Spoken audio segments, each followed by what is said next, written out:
Hi, this is Lucky Smith. I'm here at Shamrock with the Girl Boys. I'm Stephen Talbot, lead vocals. Robert Z, bass. Greg Mayfield, drums. Ryan Abretsky, guitar. Now, you guys have a great sound. How long have you guys been playing together now? The band's been together for now 22 years. Oh, shit. Yes, can you believe that? We were only 7 months old when we started this band. And these gentlemen right here, they joined us about, was it a year ago? 8 months ago. 8 months. 8 months ago. Oh, wow. And they brought a dynamic to the band that we really needed with the vocals and energy, and it's just been fun ever since. How did you guys meet 8 months ago? Well, actually, we've all been friends forever. I played in a band with Greg, and Brian used to play with Robbie. He played in my band, Okay. Z. Z? Yeah, and it's just so funny. These guys are from Covina. Oh, my God. I live in La Puente. They're from Covina, and I had no idea you lived in Covina. Oh, I wow. lived in Covina. I live in Orange County now, but Yeah, we met it's a because we trip. lived in Covina together, but not in the same place. But Do you guys go to Covina High School? I went to Edgewood. Edgewood. Okay. Okay, so, we're doing an interview. Oh, you are? I'm sorry. That's okay. My bad. That's okay. thank you. You were asking about what we look like naked. No, wait. No, I'm sorry. That's not what you were doing. Okay, so you guys are playing. You guys have any upcoming shows? Yes, we do. We're going to be playing September. M15. What's the date on that one? September 14th. September 14th at M15 in Corona. Marquee 15. And what's your website? We're gutterboysrock.com. Is that what it is? Gutterboysrock.com? Gutterboysband.com. Really? Yeah, Gutter Boys We don't know Band. what it is. Oh, it's gutterboysband.com. Okay. And your sound is really is unique, but it reminds me of 80s kind of a little bit of rock. Is that what you guys were aiming for, or? I don't think we were aiming for anything. It's just we start playing and whatever comes out, that's what we do. Yeah, because you have a great energy. You're a great frontman, and then you on the guitar, Brian. My God, dude! Seriously, it was were you born with a guitar in your? He did go to GIT. Actually, yeah, I went to GIT in Hollywood when I was 22. Okay. I got started late playing guitar. I started playing when I was 17 years old. Really, dude? You seem like a prodigy to me because you were up there. Yeah. Thank you. And then, what are some of your inspirations? That's what's kind of cool about our band is we are inspired by so many different things. Vocally, I'm inspired by Queen and Journey and Elton John. Oh, wow. Musically, I'm inspired by Motley Crue and Dokken. Okay, I can see that. And I remember when I met Brian, he was into the Police, Duran Duran, things that had was more melodic and funky. Yeah. And I know Greg's into Iron Maiden. And I was into Jimi Hendrix, Robin Trower, Eric Clapton, Kiss. You're very talented too. So what are some of your inspirations? Oh, my inspirations come from everywhere. As of late, I'm really into a lot of the prog rock that's going out, Dream Theater, Symphony X, those type of bands. But I'm really a metalhead at heart. It's all about Judas Priest and Iron Maiden and the bands that started the whole thing. Well, it's not, and that's what makes it unique, I think. Yeah. Because it has a hard edge, but it's very melodic. There's a lot of vocals involved. Yeah. We have No pig squills. yeah, it has a unique sound and it goes in a lot of different directions, which is really cool. So I think that's what attracts me to playing in the band is because it's different. It's not just, an average band.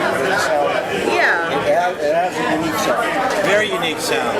I joined the band. I didn't even hear their music yet, but I went to a party. One of my bass players was in my band, and that's where I met Stephen Talbot, and just by hearing what he's, his background and all, I just had a good feeling that something was there. I never even heard their CD, but I was already committed that there has to be something good there. And my intuition was right. It was That's a big leap it was of like faith. a magical thing that came about, and we were trying out a drummer, and it didn't work out. And I guess he looked up Mayfield here. Me and Steve had some history. We played in a band back in the 90s called Love Toys. And that band was kind of a little bit the same flavor, but not really. It was more... Pretenders. Yeah, more Pretenders, more...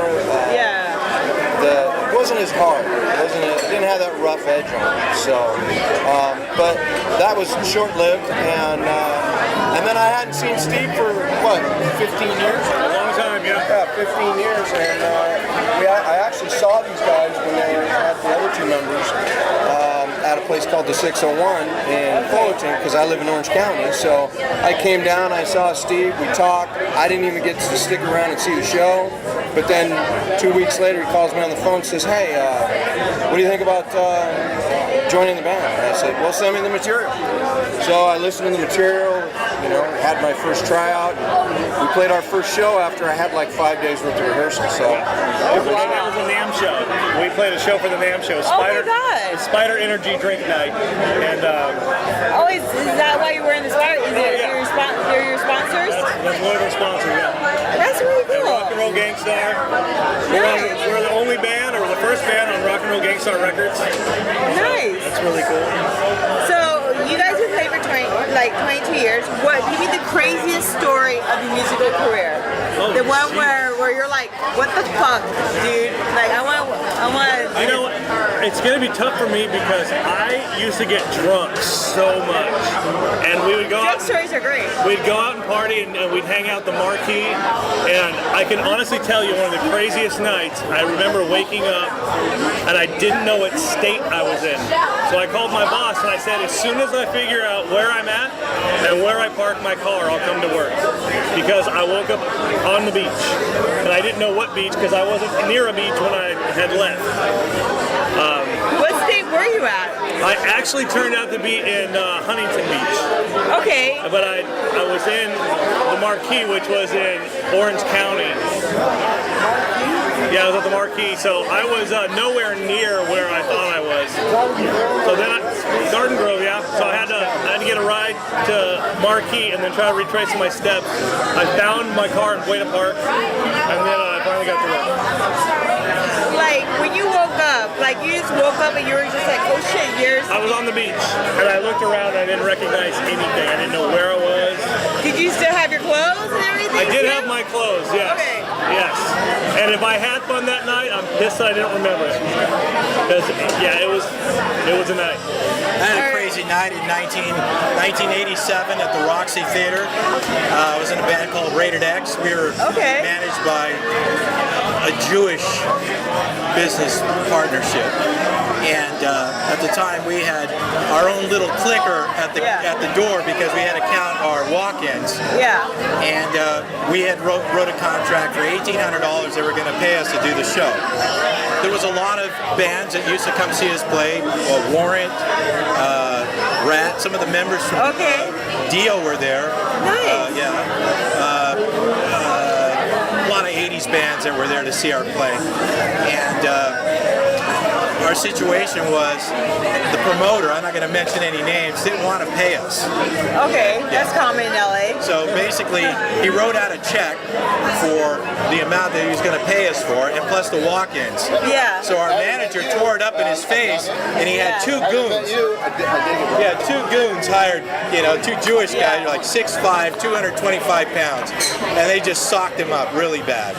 And they ended up getting the cash off him. So we ended up getting paid.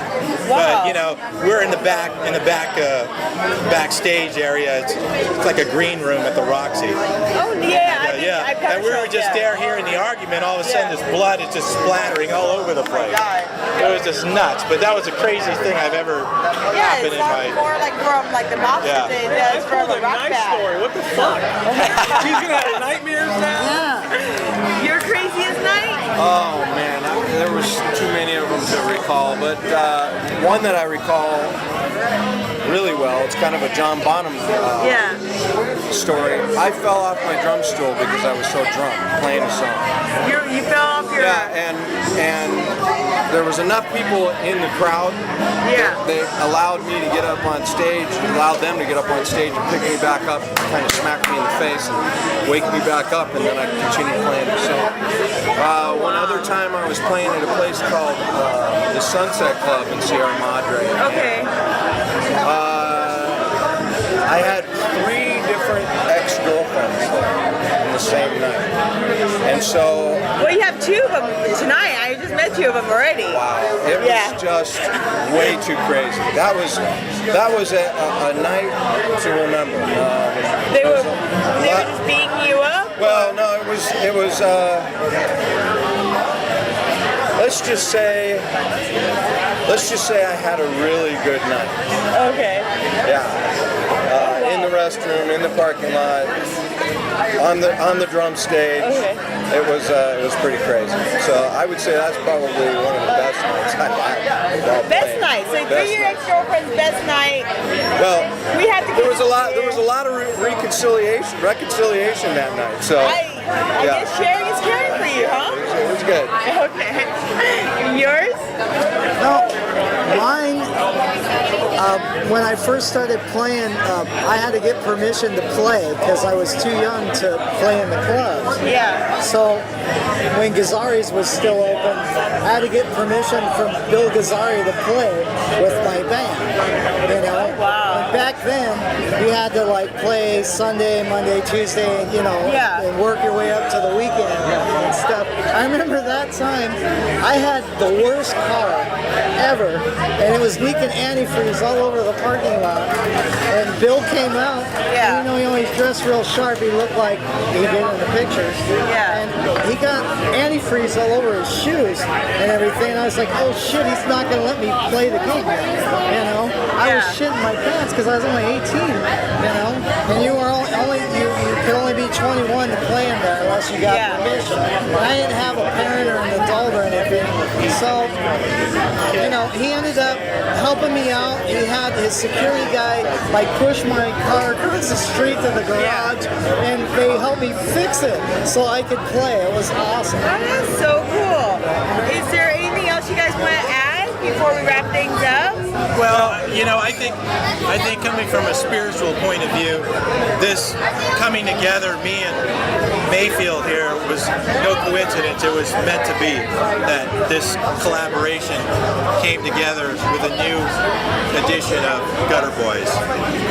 I also think that with the new energy in this band, there's a lot of potential, and we've got. Hopefully, people are going to recognize that, and we get a lot of popularity out of it. It's a lot of work, and you know, we pay attention to the details. So a lot of the things that we've done just in the last 8 months has kind of moved us forward, and I'm looking forward to the future. The future should be good for Gutter Boys. Okay, cool. Thank you very much. This is Lucky Smith saying goodnight.